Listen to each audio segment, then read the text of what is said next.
el reporte, el 90% de estos crímenes se trata de feminicidio íntimo. Ahora, ¿en qué medida es íntimo? ¿No? Dice el 80,2% de esto fue presuntamente cometido por la pareja o expareja, esposo, conviviente, ex esposo, ex conviviente, novio, enamorado, pareja sentimental o ex enamorado. Y el 9,8% por un familiar, padre, padrastro, cuñado, hijo, yerno, tío, ex yerno, nieto u otro. Entonces digamos que el problema está en el vínculo, digamos, bastante próximo que puede tener la víctima respecto al victimario, ¿no? Asimismo, el 10% dice son considerados como feminicidios no íntimos. Es en realidad un porcentaje importante de víctimas que han tenido una proximidad, un vínculo bastante íntimo con el agresor. Sin embargo, hay un 10%, que es en realidad una tasa mínima, y además hay un pequeño desagregado también aquí, ¿no? Dice el 5,5% de estos habría sido cometido por un amigo, un vecino, compañero de trabajo, persona que se conoció en un casino, discoteca, fiesta o reunión social, en tanto que el 3,5% por un desconocido que atacó sexualmente a la víctima, y el 1% restante por el cliente de trabajadoras sexuales. El informe revela también que el 30,1% de las víctimas fue asfixiado o estrangulada, ese es el porcentaje mayor, el 26,1% fue apuñalada, el 18,1% fue asesinada a golpes, el 15,8% fue baleada, el 3,1% sufrió un envenenamiento y el 6,8% fue asesinada de otras formas. Bueno, aquí tenemos algunas cifras más, a saber, en 2018 hubo 149 feminicidios, la cifra más alta es el 2009, dice acá, apenas 8 sentenciados. En el 2019, al 8 de marzo, en este primer periodo de 3 meses, 29 feminicidios, 44 tentativas. Luego dice que 41 menores han quedado en la orfandad, 18 detenidos, 1.215 feminicidios en los últimos 10 años según el Ministerio Público. Son cifras puntuales y se contrastan en rigor 2 años, ¿no? 2 años. Vamos ahora con la última parcela de información. Dice aquí, además señala que la mayor cantidad de feminicidios ocurrió dentro de casa, ¿no? Pese a que se considera como un lugar seguro, este se convierte en el espacio más inseguro para algunas mujeres. Es importante ese dato, el lugar donde usualmente ocurre, ¿no? El feminicidio en un porcentaje alto. Y eso tiene que ver, por supuesto, con la información acerca de la intimidad que puede tener, ¿no?, el feminicida respecto a la víctima. Sobre el perfil de las víctimas, el informe establece que 6 de cada 10 víctimas tenían entre 18 y 34 años. Sin embargo, se registra un 13,4% que corresponde a víctimas menores de 18 años. Respecto a los presuntos victimarios, señala que 6 de cada 10 imputados tenían entre 18 y 34 años, evidenciándose que se trataría de hombres jóvenes en su mayoría. Un 32,7% correspondería a imputados entre 35 y 54 años. De otro lado, se informa que en el 2018 se han registrado 128 feminicidios calificados por los fiscales provinciales penales y mixtos a cargo de las investigaciones según los hechos encontrados y a la calificación del delito.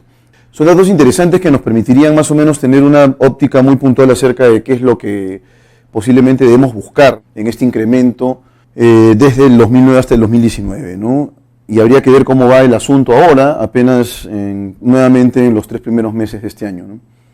La primera pregunta entonces, la intención principal del autor del texto es exponer un panorama de la situación del feminicidio en el Perú en los últimos 10 años, alertar sobre la lasitud. ¿Qué cosa es la lasitud? La falta de fuerza, ¿no? Es como especie de flojera, y aquí en rigor se mantiene, digamos, o indica, expresa lasitud, la negligencia o la displicencia del Estado, ¿no? Así es como debemos entenderlo en este contexto. Entonces veamos, la intención, exponer, alertar, mostrar las diferentes perspectivas e impugnar los resultados de la investigación. ¿Qué tipo de texto es? En realidad mucho depende del tipo de texto. ¿Es un texto narrativo, es un texto descriptivo, es un texto expositivo, es un texto argumentativo? En rigor se trata de un texto expositivo, y si es un texto expositivo la clave cae sola, ¿no? Exponer. Yo les había dado ese distingo, ¿no? Un texto expositivo se caracteriza por informar, exponer información. Y eso es lo que debemos buscar. Entonces no alerta nada, esa no es la intención del autor en absoluto, porque no nos está alertando de nada, simplemente está planteando neutralmente las cifras. Mostrar las diferentes perspectivas, no hay ninguna perspectiva aquí, hay simplemente cifras acerca de casos concretos, es información objetiva probablemente. Y luego impugnar ya está vinculado con un texto argumentativo, por esa razón la clave es A. Luego, El autor del texto sostiene principalmente que el feminicidio en el Perú es perseguido por el Ministerio Público a través de sus diferentes órganos especializados, especialmente el Observatorio de la Criminalidad. Nos están pidiendo lo que se afirma de manera medular, o sea, la idea principal. Esta no es la idea principal en absoluto, ¿no? Y luego es perseguido por el Ministerio Público. En realidad no tiene mucho sentido señalar que el feminicidio es perseguido, ¿no? Es cometido por personas que pertenecen al entorno íntimo de las víctimas y que se valen mayoritariamente de armas punzocortantes. Hasta esta primera parte es cierto, ¿no? Es compatible, pertenecen al entorno íntimo de las víctimas, pero no se asesina a las mujeres a través de armas punzocortantes. En realidad el mecanismo, digamos, de casos más robusto es el del estrangulamiento, ¿no? Ha presentado un ascenso constante cuyo máximo pico se alcanzó en 2018, esto también es falso, es el 2019. Ha abatido a 1.215 mujeres, dato objetivo, en los últimos 10 años, de 2009 al 2019, predominantemente jóvenes, es cierto, es el grupo etario que viven en Lima, donde se ubican, es en el lugar donde, digamos, han ocurrido la mayor cantidad de víctimas, ¿no? Y luego dice acá, víctimas de personas cercanas a su entorno, eso ya lo hemos visto, es en realidad un dato correcto y la clave en efecto es D. Vamos ahora con el término presunto en el texto connota. Presuntos agresores, presuntos victimarios, dice aquí.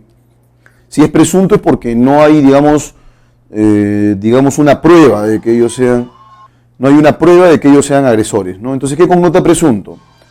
Connota especulación, ¿no? La especulación no es sino la conjetura, la especulación no es sino plantear un supuesto, una suposición. La clave sería la C entonces. Se infiere a partir del gráfico que el feminicidio en el 2019 probablemente supere la cifra alcanzada en el 2018 de seguir un ritmo constante. La clave es esa, ¿no? Es de manera directa, porque nos dicen que en el 2019 alcanzó el punto más alto, ¿no? Entonces, en el 2018 alcanza el punto más alto, desde el 2009.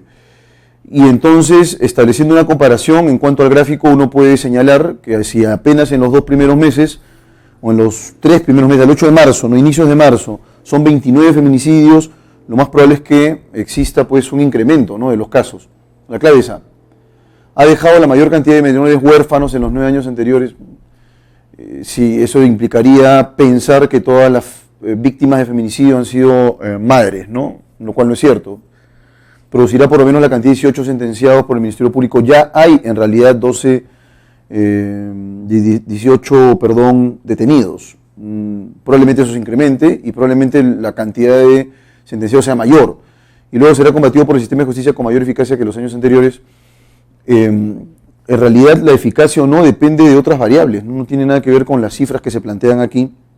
Según el Ministerio Público solamente hay una cifra concreta, ¿no? Es la cifra global, 1.215 casos desde 2019 hasta el 2009 hasta el 2019 en marzo, ¿no? Luego, en el caso de las trabajadoras sexuales, constituyen un grupo de 1%, o sea, no es un grupo realmente de riesgo serio. Pero dice, ¿qué pasaría si las trabajadoras sexuales conformaran dentro del universo de las mujeres un grupo de alto riesgo? Bueno, no es una consecuencia, pero eso se correspondería con una cifra muchísimo mayor, de casos de feminicidio. Entonces el porcentaje sería mayor, no sería 1%, sino sería más alto, ¿no? La clave correcta sería la B. Vamos ahora con el texto dialéctico número 2. Dice, la lectura es la puerta de entrada al desarrollo personal y a la vida social, económica y civil. Esta nos permite saber más acerca de otras personas, la historia, las artes, las ciencias, las matemáticas, además de otros muchos contenidos que deben dominarse en la escuela.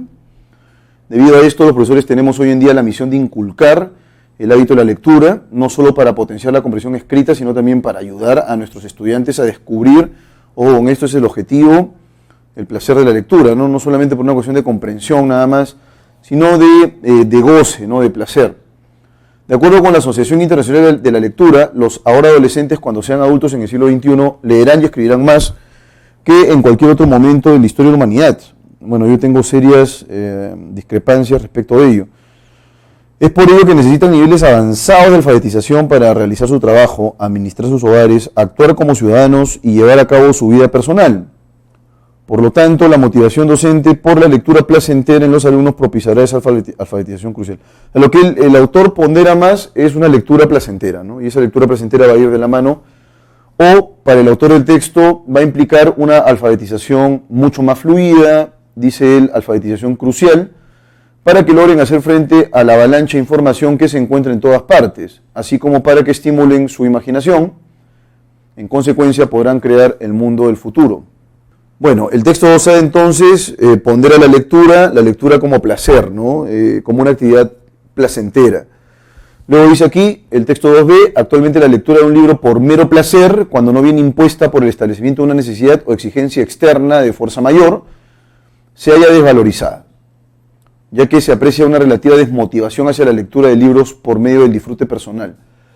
Entonces el autor plantea un camino distinto, digamos. Por lo tanto, los educadores han de estimular el deseo de cultura, o sea, la lectura, digamos, cuyo fin es no el placer, sino más bien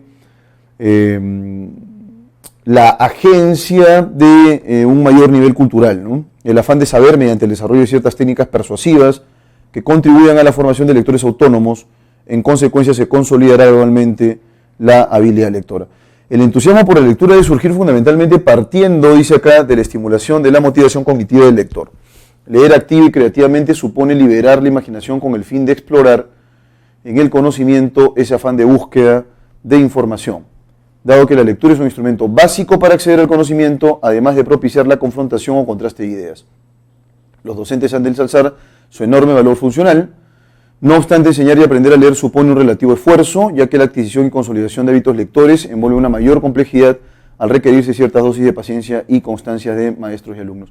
Mientras que en el primer caso es, digamos, la lectura por el placer, en el segundo caso es la lectura por el conocimiento, ya que él considera que leer por placer es en rigor una actividad obsoleta. Nadie en realidad lee por placer, ¿sí?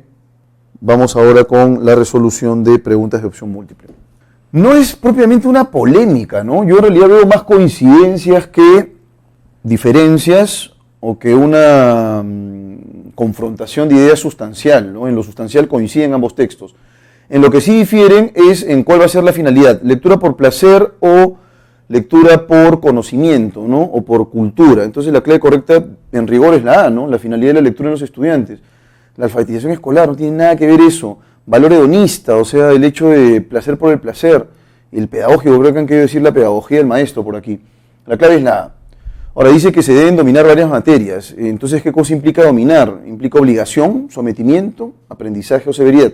Es conocimiento, ¿no? Entonces, aprendizaje sería la clave correcta. Respecto del texto 2B, sostener que la lectura por placer, o sea, nos piden lo que es compatible, ¿no?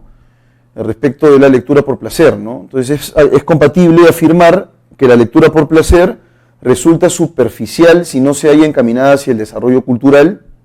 Debe ser la prioridad de los docentes en la tarea de alfabetización lectora. Ha sido recomendada por toda la Asociación Internacional de Lectura.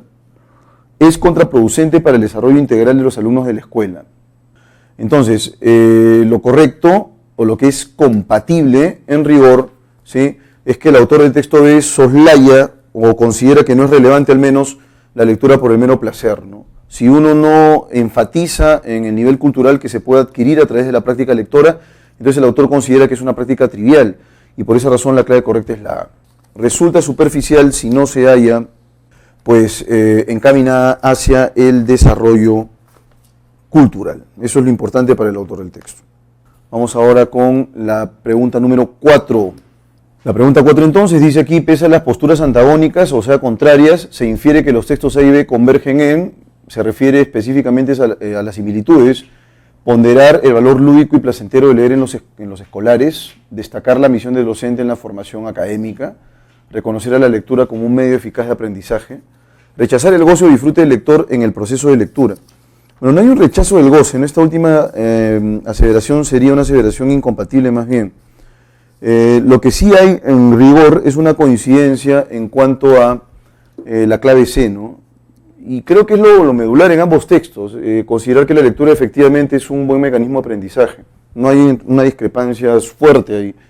Y creo que ese es el valor que se le debería conferir a la lectura, ¿no? Y finalmente, si los docentes de comprensión lectora priorizaran solo el efecto placentero de la lectura como estímulo para esta tarea, los estudiantes serían lectores autónomos con habilidades lectoras, sería una visión sesgada, no propicia para el desarrollo integral, se lograría potenciar la capacidad reflexiva de los estudiantes no lograrían el aprendizaje a través de ella. Si uno en realidad ponderara solo el placer, entonces quedaría al margen el aprendizaje, quedaría al margen el incremento de conocimiento, el aumento del nivel cultural y en consecuencia la clave correcta sería la B, ¿no? Sería una visión incompleta, ¿no? Sesgada. Nuevo texto mixto. Uno de los grandes debates éticos de nuestro tiempo, dice aquí, es que si está justificada moralmente la explotación y el consumo de los animales por parte de los humanos. Habrá pues alguna, no estoy seguro si restricción, pero una justificación desde el punto de vista moral que permita sostener que los animales deben ser sacrificados.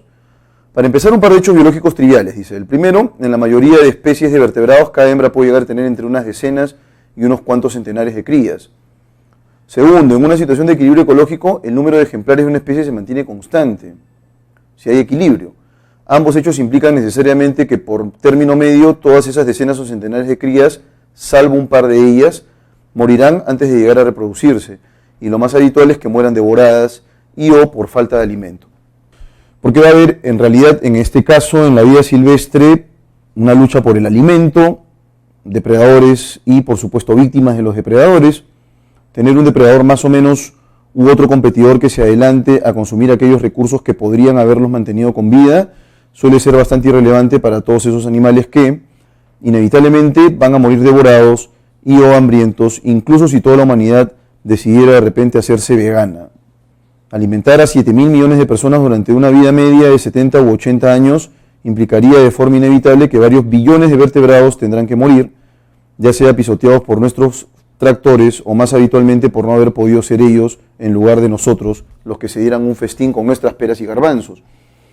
Entonces, ¿cuál es la conclusión a la que arriba el autor? Esto nos lleva a la conclusión de que todo aquel vegano que decía no poner inmediatamente fin a su vida, está revelando implícitamente que para él o para ella la vida de un animal tiene menos de una milésima parte del valor de la vida de un ser humano. O sea, lo que quiere decir es que en realidad la posición del vegano es una posición bastante hipócrita, ¿no?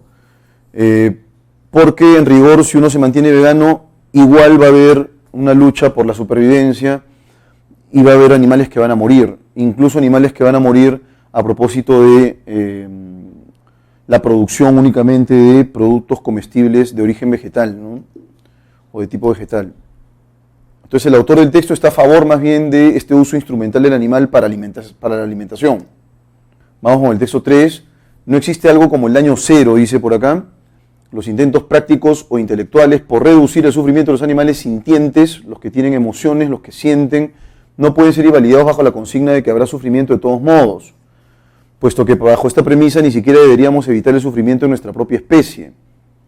El primer error de la afirmación de Bonilla es que no hay ningún hilo conector entre lo primero y lo segundo. No dice qué clase de animales son los que morirán de todos modos en la naturaleza, ni dónde ni cuántos. Y esto es importante ya que los animales que sufren y mueren en la vida silvestre lo hacen a menudo por causas muy diferentes a los animales que sufren y mueren en la ganadería. Y es necesario tener en conocimiento las cantidades de muertes para calcular el sufrimiento que se puede evitar. Como también porque podrían ser animales que disten mucho en su complejidad neurológica y por lo tanto en su capacidad de sentir, lo que también juega un rol en calcular cuánto sufrimiento podemos evitar. Críticas puntuales a la segunda afirmación es que no es probable el escenario donde toda la población humana se hace vegana de la noche a la mañana.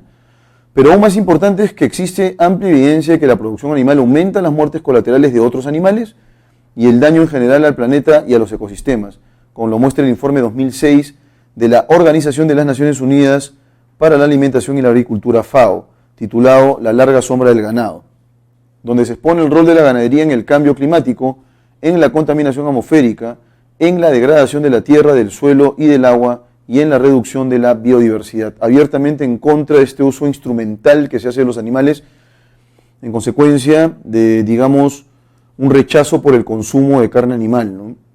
Y claro, él en realidad establece un deslinde entre animales que son silvestres y animales que son domésticos. Pregunta número 1, la polémica central que se desglosa entre ambos textos es saber si los animales no humanos poseen una complejidad neurológica. Lo de la complejidad neurológica se esgrime en el texto B, no en el A, de manera que ese no es el punto de discusión. Si se quiere, eso es un argumento del texto B, pero no del A. Mueren por causas naturales o provocadas por la industria agropecuaria. No, esa no es la polémica fundamental. Entonces, por esa razón, no se trata de que la polémica sea, bueno, mueren por causas naturales o más bien provocadas. No se trata de la causa, si es natural o no. Pueden ser instrumentalizados sin importar si son silvestres o ganaderos. Ese es el punto de discusión, ¿no? El autor del texto señala lo de los animales sintientes y entonces hace una diferenciación. En el texto B la frase muertes colaterales, ¿a qué alude? Muertes colaterales alude, cuando se habla de daños colaterales se hablan de daños que no se buscan, pero que pueden ser producto de, por ejemplo, un conflicto bélico, ¿no? Los daños colaterales, atacas digamos, al enemigo, pero en carambola mueren los que conforman parte de la sociedad civil. Entonces ahí tenemos un daño colateral. ¿Cuál sería la clave entonces? Una situación inopinada. Es decir, ¿qué es inopinado? Inesperado. Ojo con el vocabulario, siempre es bueno saber. Por aquí tenemos barruntado, que es conjeturado, no sospechado. Conjeturado, sospechado. Luego por aquí arcano, que es secreto, oculto, escondido. Secreto, oculto, escondido, mucho ojo con eso. Vamos ahora con la pregunta 3. ¿Qué enunciado compatible reforzaría la postura del texto A? El texto A que está, por supuesto, abiertamente en contra de los veganos y a favor del consumo de carne animal, no humana.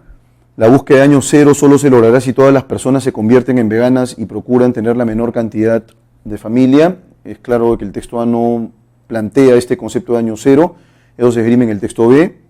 Un reciente estudio demostró que los animales silvestres mueren y sufren en las mismas condiciones que los animales de ganadería, y si no hay ninguna diferencia entonces vale la referencia a este uso instrumental que se hace del animal. La clave correcta sería la B entonces.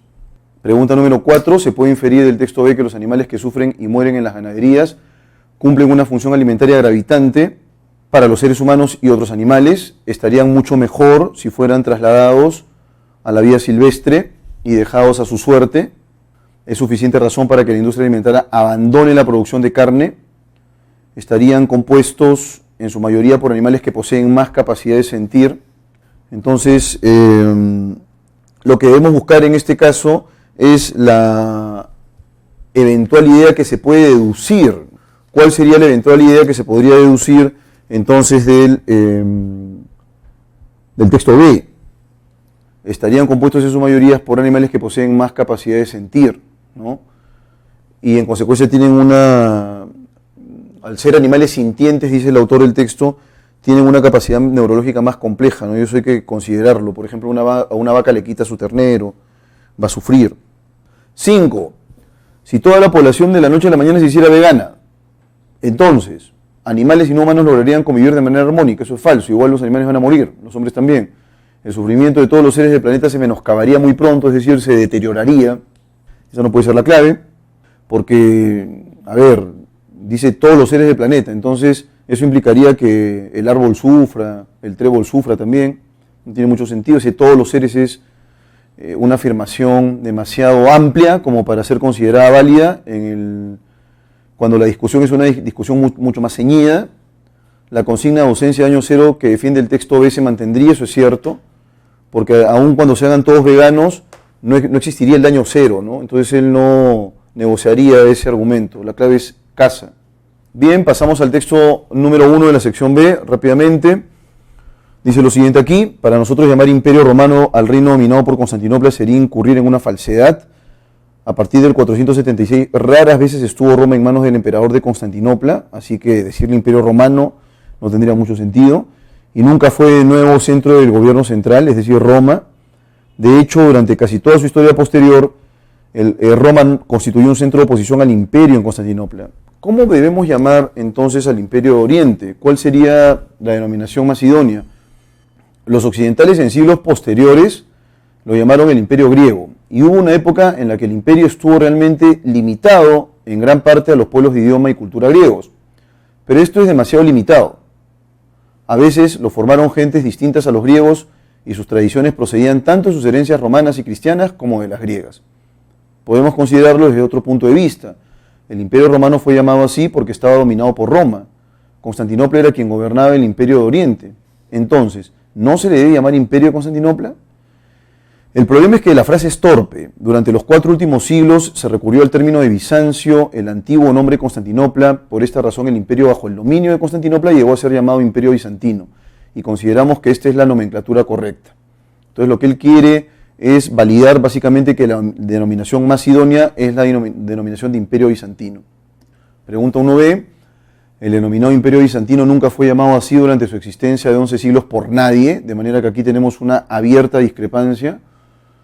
Ni por sus ciudadanos, ni por ningún extranjero. Este nombre es posterior en más de 100 años a la caída del imperio. Fue acuñado por primera vez por un autor alemán en el año 1562, Corpus Historiae Byzantinae de Wolf, con el pretexto de que en el lugar de la fundación de la Nueva Roma por el emperador Constantino en el año 330, existía enormemente una pequeña población griega llamada Bizantión. En la época de los viajes misioneros de los apóstoles, San Andrés llega también a Bizantión y designa allí un obispo. Es casi lo único que conserva la Nueva Roma de la vieja Bizantión, la misma sede episcopal. La Nueva Roma pronto es llamada Constantinopla o simplemente Polín, la ciudad. Los ciudadanos del imperio se llaman a sí mismos romeos, o sea, romanos. Aunque después de la caída de la capital y hasta el idioma griego hegemónico, hasta el siglo V era llamado idioma romano, ¿no? Romeco, pero nunca bizantino. Lo que hoy llamamos Imperio Bizantino es en realidad el Estado Romano, Res Publica Imperium. El Estado Romano existió 2206 años, de los cuales duró durante 1083 años, tuvo su capital en Roma, y durante 1123 años en Constantinopla. De manera que el autor aquí discrepa respecto al texto anterior acerca de la denominación de Imperio Bizantino. Y entonces, ¿cuál sería la clave en la pregunta número 1? Medularmente, la polémica entre ambos textos radica en si la posesión de la ciudad de Roma es necesaria para ser el Imperio Romano. No es en realidad la posesión lo que se discute, es cómo llamas a ese imperio, ¿no? ¿Es Imperio Romano, es Imperio Bizantino? La correcta nomenclatura para los restos del Imperio Romano Occidente, no, porque se trata de Oriente. La forma correcta de referirse al Imperio de Oriente, ahí está, Imperio Bizantino Romano. Y si el nombre de la Nueva Roma es adecuado para la ciudad de Constantinopla. Bueno, la clave correcta ya la hemos determinado, es la clave C. Muy bien. Vamos ahora con hegemónico, se refiere al griego, que era hegemónico en aquella época, y si era hegemónico entonces alude a un efecto de predominancia. Pregunta número 3, con respecto a lo mencionado por Asimov sobre la expansión territorial del imperio denominado por este autor como bizantino, es posible deducir que las fronteras imperiales se mantuvieron inalterables a lo largo de su existencia. El imperio debió perder y recuperar alguna vez el control de la ciudad de Roma.